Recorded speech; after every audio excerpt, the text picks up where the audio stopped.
ilaha illallah. Asyhadu an la ilaha illallah wahdahu la syarika lah. Wa asyhadu anna Muhammadan abduhu wa rasuluh. Amma ba'du. Qala Allah Ta'ala fil Qur'anil Karim, a'udzu billahi minasyaitonir rajim. Kita baca doanya bersama-sama ya.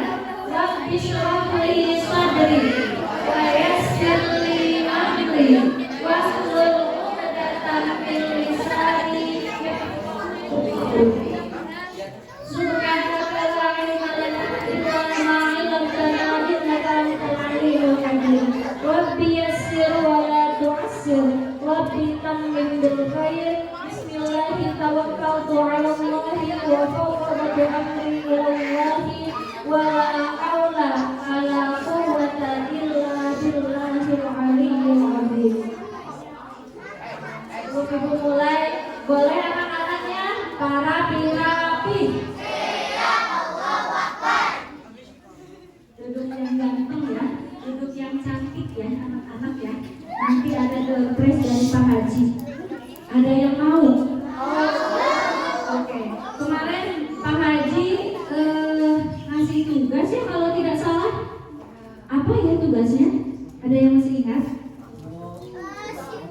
Untuk kelas 2, kelas 3 sampai diberi tugas untuk mencatat poin-poin penting dari apa yang disampaikan dalam perhiasan Isra Mi'raj. Sudah siap buku dengan pensilnya? Oke, siap. Yang saya hormati Kepala MDTA Al-Najmi yang mudah-mudahan Allah muliakan. Yang saya hormati para ustazah Al-Najmi yang mudah-mudahan Allah muliakan. Yang saya hormati para aparatur pemerintahan, Bapak RW, juga para sepuh, para kasepuhan, juga seluruh orang tua santri dan seluruh keluarga Al-Najmi yang mudah-mudahan Allah muliakan. Tidak lupa anak-anak sekalian, santrian Al-Najmi yang mudah-mudahan Allah jadikan anak-anak soleh solehah. Mudah-mudahan Allah jadikan anak-anak yang taat kepada Allah, taat kepada Rasulnya. Mudah-mudahan Allah jadikan sebagai waladun sabit, anak yang lebih unggul daripada kedua orang tuanya, yang nanti bisa menjadi syafaat bagi ayah, bunda, juga guru-gurunya di dunia dan di akhirat. Amin, amin ya rabbal alamin. Mudah-mudahan berkumpulnya kita pada pagi hari ini penuh dengan curahan rahmat dan maghfirah Allah Subhanahu wa taala. Amin ya rabbal alamin.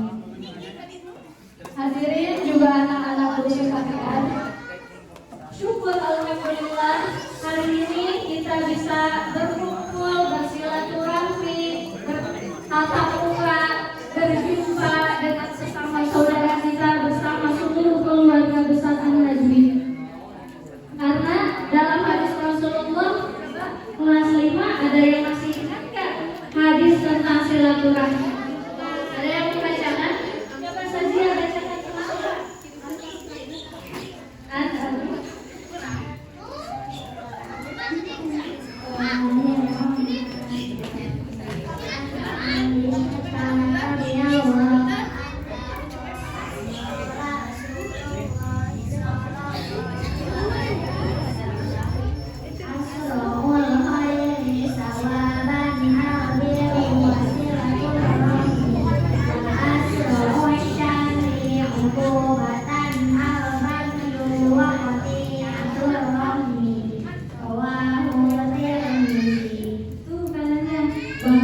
Silaturahmi itu adalah satu perbuatan yang cepat sekali mendatangkan pahala dari Allah, mendatangkan kebaikan dari Allah, gitu ya. Maka alhamdulillah hari ini kita bisa bersilaturahmi bersama. Mudah-mudahan kita termasuk ke dalam hadis yang tadi dibacakan oleh teman-teman kita. Lalu selanjutnya alhamdulillah Allah juga memberikan kita nikmat iman, Islam juga sehat.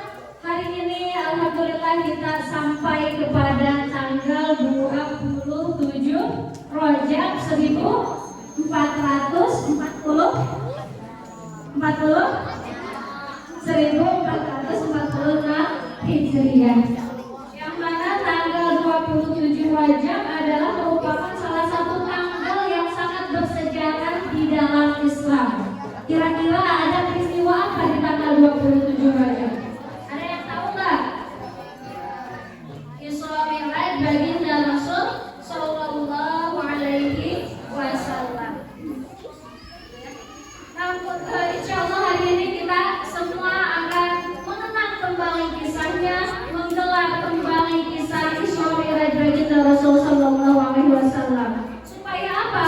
Supaya semakin tumbuh kecintaan kita kepada baginda Rasul Sallallahu Alaihi Wasallam. Ketika semakin tumbuh cinta kita kepada baginda Rasul, maka Rasulullah akan mengenal kita sebagai umatnya, yang nanti pada akhirnya insya Allah pada hari kiamat kita akan berkesempatan untuk mendapatkan syafaatul uzma dari beliau, insya Allah. Hadirin yang dirahmati Allah, siap anak-anak mencatat? Isra Mi'raj ini terdiri dari dua kata, yaitu kata Isra dan Mi'raj. Isra menurut bahasa artinya perjalanan malam. Tapi kalau anak-anak mau malam mingguan jangan dibilang Isra. Mungkin bisa dibilang Isra, tapi Isra menurut bahasa. Isra di sini perjalanan malam menurut bahasa. Tapi yang dimaksud Isra-nya Rasulullah adalah perjalanan Rasulullah Sallallahu Alaihi Wasallam pada malam hari dari Masjidil Haram di Mekah ke Masjidil Aqsa di Palestina. Siapa yang pernah ke Palestina?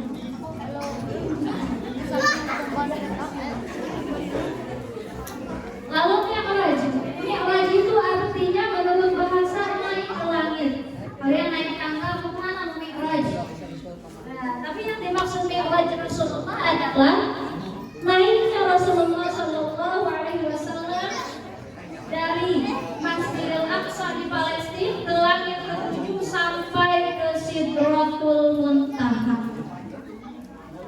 Nah, Isra Mi'raj ini terjadi pada malam tanggal 27 Rajab tahun 10 kenabian. Artinya 10 tahun setelah Nabi Muhammad diangkat menjadi Nabi dan Rasul. 3 tahun sebelum Nabi hijrah ke Madinah. Karena sebagaimana yang kita ketahui bahwa Rasul Sallallahu Alaihi Wasallam berdakwah di kota Mekah itu selama kurang lebih 13 tahun. Lalu beliau hijrah ke Madinah dan beliau berdakwah di sana selama kurang lebih 10 tahun sampai akhirnya beliau wafat di Madinah. Jadi sekali lagi, Isra Mi'raj terjadi pada tanggal berapa? Tahun berapa? 10 kenabian. Bukan 10 Hijriah, 10 kenabian. Kok disebut 10 kenabian? Karena ketika itu penanggalan Hijriah belum berlaku. Ya, penanggalan Hijriah berlakunya itu adalah ketika Nabi hijrah ke Madinah. Lalu selanjutnya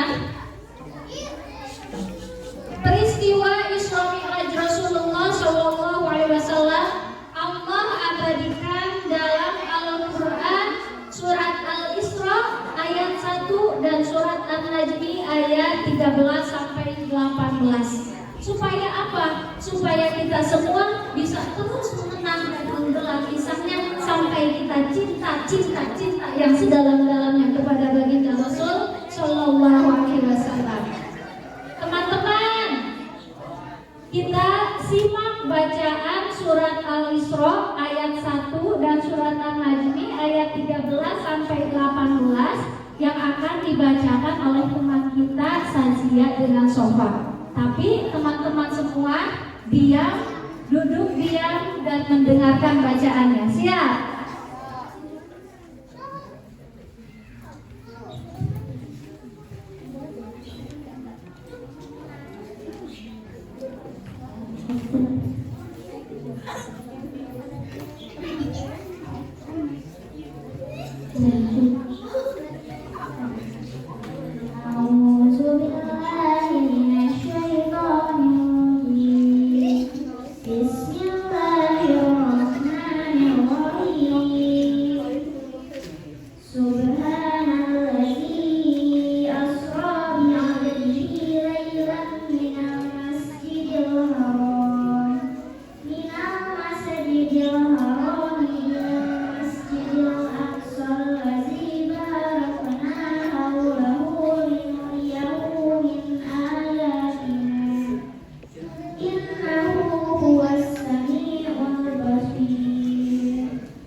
sesungguhnya Dia Maha mendengar, Maha melihat.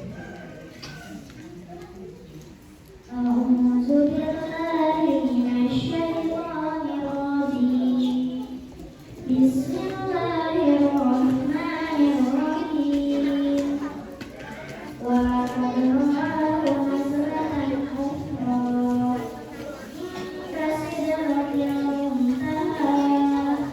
Indaha yatul ma'wa. Idza yaghsha sidrata ma yaghsha. Ma zaghal basaru wa ma tagha. Laqad ra'a min ayati rabbihil kubra. Dan sungguh Dia Muhammad telah melihatnya dalam rupa yang asli pada waktu Dia melihat, yaitu di Sidratul Muntaha. Di dekatnya ada surga tempat tinggal.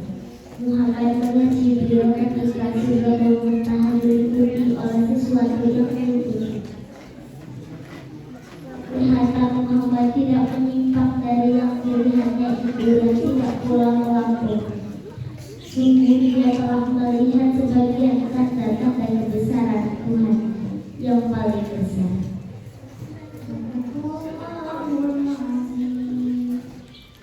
Assalamualaikum warahmatullahi wabarakatuh.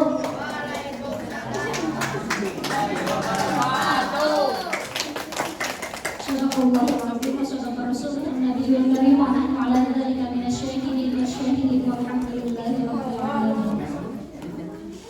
Hadirin juga anak-anakku sekalian, perjalanan Isra Mi'raj Nabi, sebelum perjalanan Isra Mi'raj Nabi Muhammad dalam keadaan berduka cita, dalam keadaan sedih yang teramat sangat. Bagaimana tidak, ketika itu di tahun 10 kenabian, beliau ditinggalkan oleh dua orang yang selalu membela, dua orang yang selalu mendukung dakwah beliau, yaitu istri beliau tercinta Sayyidah Khadijatul Kubra, juga sang paman Sayyid Abu Thalib bin Abdul Muthalib. Ditinggalkan siapa? Satu. Istrinya siapa? Khadijah. Yang kedua ditinggalkan oleh siapa? Namanya siapa? Sampai tahun 10 Hijriah, 10 kenabian ini dinamakan Amul Huzni atau tahun kesedihan. Belum sampai di sana, beliau pernah untuk pertama kalinya hijrah ke Taif. Jadi sebelum Rasul hijrah ke Madinah, Rasul pernah hijrah ke Taif. Rasul hijrah ke Taif dengan beberapa maksud dan tujuan. Di antaranya yang pertama, untuk berdakwah menyebarluaskan Islam di Taif. Yang kedua, untuk mencari dukungan juga perlindungan dari orang-orang Taif yang ketika itu penduduk Taif dikuasai oleh Bani Saqif. Tapi alih-alih mendapatkan dukungan dari Bani Saqif, Rasul justru mendapatkan penolakan yang keras. Rasul mendapatkan penghinaan dari Bani Saqif. Sampai ketika Rasul hendak meninggalkan Taif, hendak meninggalkan Bani Saqif, ternyata Bani Saqif sudah menyiapkan hamba-hamba sahaya, anak-anak, para pemuda untuk mencercak, melempari Rasulullah SAW dengan batu. Sampai kaki Rasul berdarah-darah ketika itu, karena Zaid bin Harisah, orang sahabat yang menemani Rasul berhijrah ketika itu, tidak mampu menghadang cercakan dari Bani Saqif ketika itu. Lalu Rasulullah pergi dan berlari untuk mencari perlindungan, meninggalkan para pemuda yang tadi melempari Rasul dengan batu. Sampailah Rasul di sebuah kebun kurma. Nah, di kebun kurma ini Rasul beristirahat sambil membersihkan luka-lukanya, membersihkan darah-darahnya, masih ditemani oleh Zaid bin Harisah. Ada yang tahu tidak siapa Zaid bin Harisah? Siapa Zaid bin Harisah? Islam. Betul. Zaid bin Harisah adalah salah satu dari as-sabiqun al-awwalun. Artinya orang yang pertama kali masuk Islam dari golongan hamba sahaya. Okay. Jadi Rasul hijrah ke Thaif bersama siapa tadi? Zaid bin Harisah. Ternyata kebun anggur yang menjadi tempat peristirahatan Rasul tersebut adalah kebun anggur milik Utbah dan Rabi'ah, dua orang adik kakak yang beragama Nasrani. Nah, sampai sana Utbah bin Rabi'ah merasa iba dengan keadaan Rasulullah, sampai pada akhirnya menyuguhi Rasulullah dengan beberapa butir kurma juga segelas air ketika itu. Dan Rasul tinggal di Thaif selama kurang lebih 1 bulan sampai akhirnya memutuskan untuk kembali lagi ke Mekah karena tidak menghasilkan apapun seperti yang beliau harapkan. Di tahun ke-10 kenabian, karena memang banyak sekali cobaan dari Allah, ujian dari Allah kepada baginda Rasul, akhirnya Allah memberikan satu nikmat yang luar biasa besar kepada baginda Rasul sallallahu alaihi wasallam, yang Allah tidak berikan nikmat tersebut kepada para nabi dan rasul yang lain, yaitu dengan peristiwa Isra Mi'rajnya Nabi Muhammad sallallahu alaihi wasallam. Hadirin yang dirahmati Allah, perjalanan Isra Mi'raj dimulai pada waktu tengah malam. Jadi Rasulullah itu kalau setelah sholat Isya, beliau itu langsung tidur. Setelah berzikir, setelah selesai sholat Isya, Rasul langsung tidur. Kenapa? Karena Rasulullah hendak berniat untuk bangun di malam hari untuk beribadah kepada Allah. Seperti biasa, selesai sholat Isya, Rasul Shallallahu Alaihi Wasallam tidur. Kemudian kebetulan pada hari tersebut Rasul tidur di rumah sepupunya yang bernama Hindun. Hindun ini adalah salah satu putri dari Abu Thalib. Ketika itu datanglah malaikat Jibril menghampiri Nabi lalu mengajak Nabi pergi. Lalu Nabi ikut malaikat Jibril sampai di satu tempat yang banyak kebun kurmanya, pohon kurma, banyak pohon kurma. Jibril menyuruh Nabi berhenti. Jibril menyuruh Nabi untuk sholat 2 rakaat lalu berdoa kepada Allah. Lalu Jibril menyampaikan kepada Nabi, wahai Muhammad, ini adalah Yasrib. Tahu nggak Yasrib? Yasrib ini sekarang dikenal dengan kota Madinah. Dulu Madinah namanya Yasrib, diganti menjadi Madinatul Munawwarah. Itu adalah setelah Nabi hijrah ke Madinah. Kata malaikat Jibril, ini adalah Yasrib, dan ke tempat inilah nanti engkau akan berhijrah, dan di tempat ini pula lah wafatmu di kemudian hari, kata malaikat Jibril. Kalau anak-anak ada yang ngasih tahu, kamu matinya kapan di sini? Di kapal genap lah. Tidak dengan Rasulullah. Lalu setelah selesai sholat dan berdoa, malaikat Jibril mengajak Nabi pergi lagi. Sampai di satu tempat, malaikat Jibril menyuruh Nabi untuk sholat 2 rakaat lalu berdoa lagi kepada Allah. Kata malaikat Jibril, wahai Muhammad, ini adalah Tursina. Ini adalah Tursina, tempat di mana Nabi Musa alaihissalam bercakap-cakap langsung dengan Tuhannya Allah. Kata malaikat Jibril. Setelah selesai